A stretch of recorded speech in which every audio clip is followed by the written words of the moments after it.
Welcome to the Encouragement for Work podcast with your host, Mark Griffin, founder and owner of In His Name HR. Each week, Mark interviews nationally known thought leaders from corporate America, higher education, churches, and ministries. His goal is to bring you great ideas that help engage your employees, shift your culture toward higher performance, and increase employee loyalty at the organization you lead. Each episode features an idea or process that's made a tremendous impact on employees and employers alike. Now sit back, relax, and listen in as he delivers encouragement today through this episode's special guest. Hello, and welcome to the Encouragement for Work podcast. I'm your host, Mark Griffin.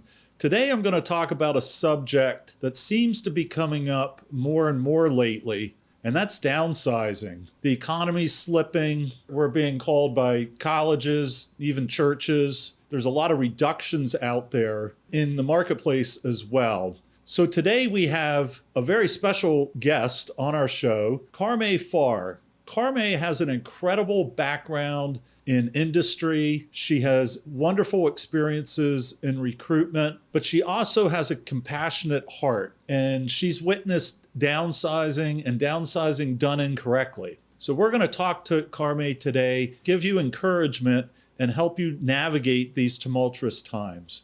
So Karmae, welcome to the Encouragement for Work podcast. Why don't you take a few minutes and introduce yourself to our listeners? Sure. Thanks, Mark. I appreciate the time. I'm essentially, fancy words, executive consultant, executive recruiting search consultant. I'm a recruiter, just plain white bread. And I've been in the business for over 30 years. I have placed all levels of folks. I started out way back when, placing secretaries when they were called secretaries. So now they're administrative assistants. And through time, went up the ranks, starting to place middle management, had a chance to place higher management, decided I really liked that. I liked hearing what was going on in business and being able to impact companies. And God gave me impacting companies, changing lives. And that's what we've been able to do. So hired a trainer way back when in 2006. He taught me how to take it up a notch to executive recruitment, retained search. And here we are today. And what's different about our organization, Mark, we're very blessed. We are not niched in industry. We are not niched in functionality. So any position, vice president through C-suite in leadership, we can fill. Our biggest differentiator is that we fill 100% of our searches. Industry standards, 59%. So honestly, we're blessed. Yes, you are. And that's wonderful testimony. So we've been friends for quite some time. And through our discussions in the last couple of weeks and months, it's become apparent that organizations are starting to downsize, mainly because our organization's being notified. And I know your organization's notified at all. And before we get into the topic itself, what has been your experience personally, either letting people go or being let go yourself? I worked for an organization a number of years back that was acquired, and it was nothing we were told it would be. So it was rather interesting. So I come to you today, not as an HR expert as you are, not as a legal expert, but actually being a voice for the employee, because I've heard it for 30 plus years when they've had to face layoffs, downsizing, their jobs went away, whatever it was, that they were being separated from their company. So today I'd like to be their voice and go alongside of the company saying, you could do simple things that don't cost a lot to help people. Thank you so much. So that's going to help frame out our discussion as the listeners are listening to us unpack this concept. Karmae is going to be presenting from an employee perspective, kind of being the employee champion. And then I can help navigate us from an HR perspective, having been involved in many corporate layoffs or closures of colleges and whatnot. So with that being said, as we navigate the topic, compassionate reduction in force and layoffs, they can be done, and how to conduct them biblically, let's talk about the first concept, planning for notification day. Because in my experience, That's probably one of the biggest problems we have. People don't plan for notification day. So let's open that up for discussion. And what's your thoughts? Well, you're absolutely right. I think this is the most important step, bar none. And that's where I've seen these processes fail. There's not enough put up front. What's put in place by the company typically, Mark, and you could speak to this maybe more authoritatively than I can, but the company now is, how are we going to acquire this new company, or how do we separate, because we have to watch the bottom line, whatever the reason is for separation.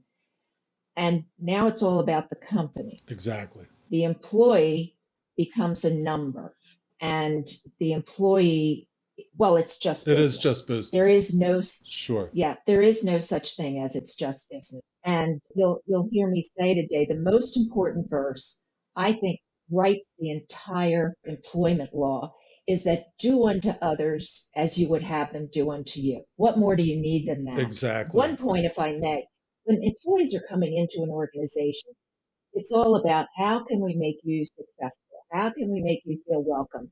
Let's get you what you need.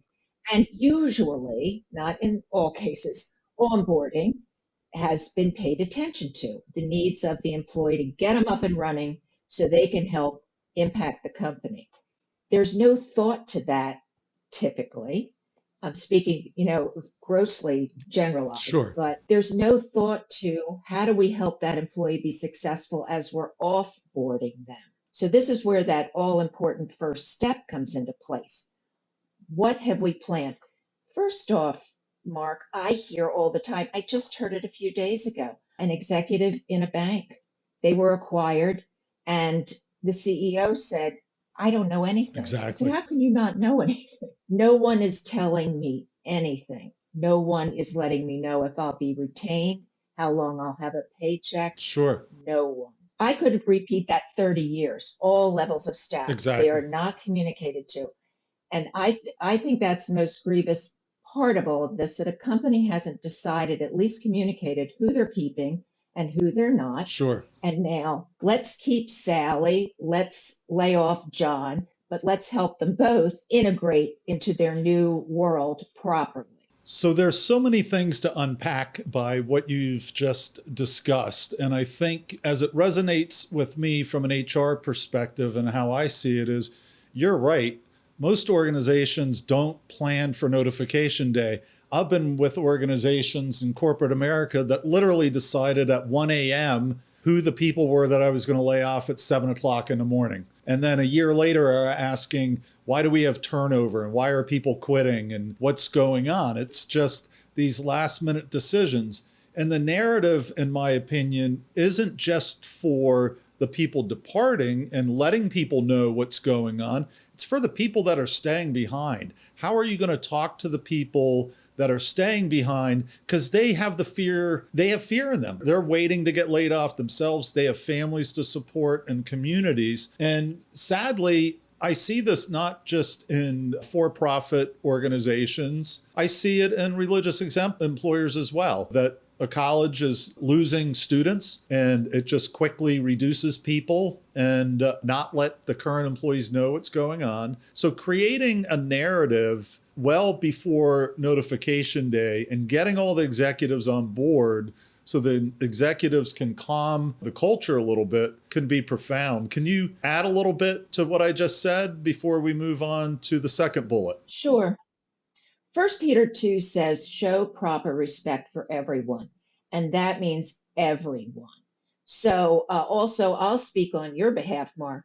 In these instances, HR is overloaded. They're overwhelmed. They're the front person. Look at it as war. They're on the front line. What are you doing for those soldiers on the front line? Are you supplying legal wisdom? The Bible's always saying, use wisdom, use wisdom. Solomon, our great role model. Exactly. So we must give HR what they need. They may need extra people to come in to help them navigate this. As you know, day one of employment makes or breaks performance, morale, retention, and companies, the PR for the company. Day one of the RIF, that's the same thing. It does. Makes or breaks performance, morale, it really retention, does. Yep. and PR are for the company. I'm out there recruiting all the time. I hear the good, the bad, and the ugly. When I sit down with a client, I say, tell me what I'm going to hear because I'm going to hear the worst. If it's out. Exactly. Because the employees and the candidates are going to find out. There's Glassdoor now. There's all type. There's Reddit. Reddit is just filled with employer reviews, and the employer has no control over it. So how you treat your people exiting is more than likely, if you're a large employer, a for-profit employer, it's going to end up on Reddit and you're going to have a bad reputation. We have to remember, and I remember working for the Quaker Oats organization earlier in my career, and they were such a blessing to me in my informative years. They taught me that every candidate is a potential customer and every exiting employee is a customer as well. So treat all people with dignity and respect, no matter what their category is, whether they're employee or not. That's how we do it. So let's move on to the next area, and that's have a strategy in place for employee engagement post notification day, which actually just came up in what my dialogue was. But what's your perspective on that, Karmae? Everything that you've planned, that pre-notification now is put into effect. And so how you're going to communicate. And the rumor mill will start. Beware, and it will be whispered down the lane ugly. So make sure that your communication is verbal as well as in writing. You have to schedule times, make sure employees know you're going to meet with HR, you're going to meet with benefits companies, you're going to meet with outsourcing companies like yourself, Mark. You're going to learn how to transition out. You're going to have resume writers, career coaches, and companies can even go above and beyond and line up some career training for employees, whether they pay for it or not. But if they help their employee go to the next level. Exactly. So that's for those transitioning out. And, Philippians tells us to value others above ourselves. Exactly. That has to be how they're looking through the lens. I want to give you a really startling statistic I read. As we all know, Americans are in debt more so than ever before. Exactly. And so paycheck to paycheck has become quite common. So now you have moms, you have dad, you have caregivers, you have sole support people. Where am I going to get my next paycheck? 40% of Americans say they're concerned about keeping up with their bills. That's almost half of the American population. Sure. We all know food prices have gone up because we all go to the supermarket, and it's said that eggs went up 54%. I'd argue higher. Sure. Back in 2020, I bought eggs for $1.84. Now I pay $4.99. Exactly. So it's ridiculous. Gas prices, everything. Sure. Everything's up. This is stunning, this next stat. A lot of populations in companies are, shall we say, mature. They're 54 and up. Ramsey Solution showed a statistic, 28% in 2023, just last year. Sure. 28% of Americans 54 and older are homeless. Homeless. I believe it. I do. I was shocked. Sure. And so do employers know their employees' stories? Exactly. Do they know if some of these employees are living in their car? Sure. They have to get to know their employees when they're coming in and when they're offboarding.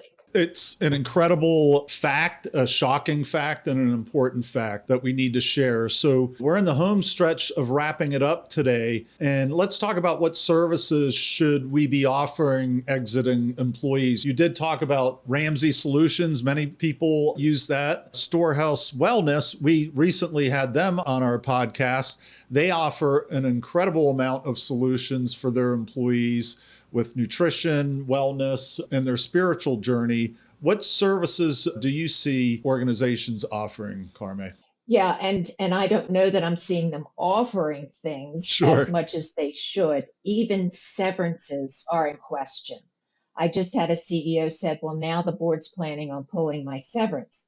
I do want people to know that severances aren't required by law, but it's really shows the character of the company to give a severance to the exiting employee. And in your business, Mark, outsourcing can be the make it or break it piece. Sure. They're going to come in, they're going to learn how to look for a job. They're going to learn how to write their resume, career coaches. And something that's overlooked are mental health like you just said that with someone that was on the podcast. The mental health of these employees is overlooked, and it really should be a responsibility of the company exiting them. It really is. And that's a great statement to wrap this podcast up. What's really unique about us is in our outplacement program, every one of our outplacement coaches has been let go themselves. Many of them have been let go and have been treated poorly in that process. And we've been absolutely blessed to have placed 100% of our people that we do outplacement with, whether it's to a new career or a new company or even a startup business. We try to help them navigate what God's calling them to do, not what they're being asked in the flesh, but what God's navigating them to do next, because we've seen some great things come out of layoffs. So Karmae, it's been a blessing to have you on. Would you like to give a parting comment? Just to, again, do unto others as you would have them do unto you, and take that to heart. That's the whole crux of everything we do in the workplace and in home. Be kind, be respectful, don't defraud people, do everything in love. That's wonderful. Thank you so much. God bless. Bye-bye now. This episode of Encouragement for Work has been brought to you by Job Shepherd.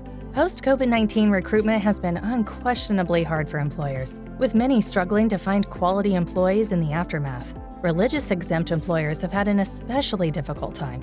Welcome to Job Shepherd, a platform that will change all of this for you. Job Shepherd was created to meet the demand by Christian employers, including ministries, camps, churches, colleges, and Christian for-profit companies in their search for qualified job candidates. Now, for a limited time only, employers post a job for free. Job seekers, come join us. You are always free. Learn more at www.jobshepherd.com.